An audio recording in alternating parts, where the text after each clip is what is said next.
Assalamualaikum warahmatullahi wabarakatuh. Perkenalkan, saya Anastasia Tamu dengan NIM 151424077.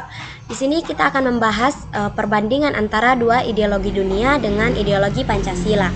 Kita juga akan melihat kelebihan dan kekurangan masing-masing serta bagaimana Pancasila mampu beradaptasi dengan perkembangan zaman. Liberalisme adalah suatu ideologi yang menekankan pada kebebasan individu dalam berbagai aspek kehidupan seperti kebiasaan berpikir, berpendapat, beragama, dan berekonomi. Dalam sistem liberal, negara memiliki peran yang terbatas hanya sebagai penjaga ketertiban dan perlindungan hak-hak negara. Liberalisme juga mendukung sistem pasar bebas di mana individu memiliki hak untuk memiliki dan mengelola properti serta usaha secara mandiri. Tujuan utama liberalisme adalah menciptakan masyarakat yang adil melalui kebiasaan personal dan persaingan yang sehat. Meskipun dalam praktiknya sering muncul kelompok tertentu.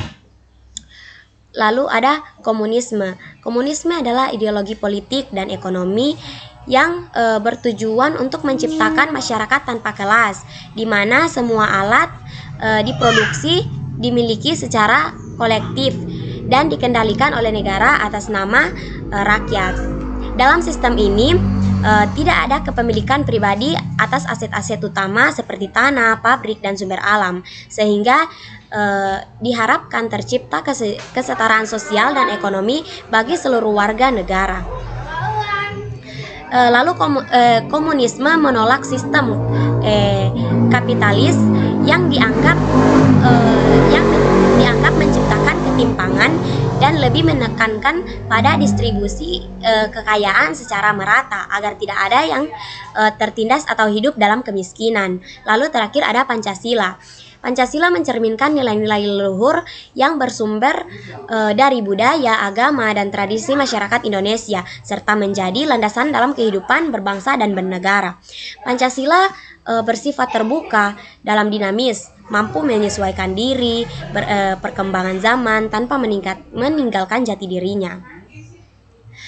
Lalu kelebihan dan kekurangan. Yang pertama, kelebihan dan kekurangan liberalisme memiliki kelebihan utama dalam menjalin kebebasan individu, termasuk kebebasan berpendapat, beragama, dan berusaha, sehingga mendorong kreativitas, inovasi, serta pertumbuhan ekonomi yang pesat melalui mekanisme pasar bebas. Namun, kekurangan dari liberalisme terletak pada potensi terjadinya ketimpangan sosial dan ekonomi yang tinggi, karena tidak semua individu memiliki akses atau modal yang sama untuk persaingan, sehingga seringkali kekayaan dan kekuasaan terkonsentrasi pada kelompok tertentu. Lalu ada komunisme, memiliki kelebihan dalam menciptakan kesetaraan sosial karena menolak kepemilikan pribadi atas alat produksi dan berusaha menghapus kelas sosial, sehingga kebutuhan dasar masyarakat seperti pendidikan, kesehatan, dan pekerjaan dapat diakses secara merata. Namun kelemahannya terletak pada kekurangannya kebebasan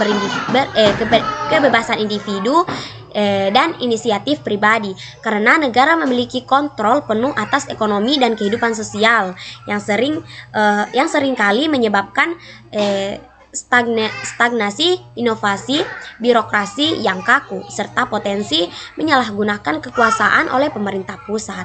Yang terakhir ada Pancasila, memiliki kelebihan sebagai ideologi yang inklusif dan fleksibel. Mereka mampu mengakomodasi keberagaman budaya, agama, dan suku di Indonesia, serta menyeimbangkan antara pentingnya individu dan kolektif melalui nilai-nilai seperti musyawarah, keadilan sosial, dan ketuhanan. Pancasila juga bersifat terbuka sehingga dapat menyesuaikan diri dengan perkembangan zaman tanpa kehilangan jati dirinya.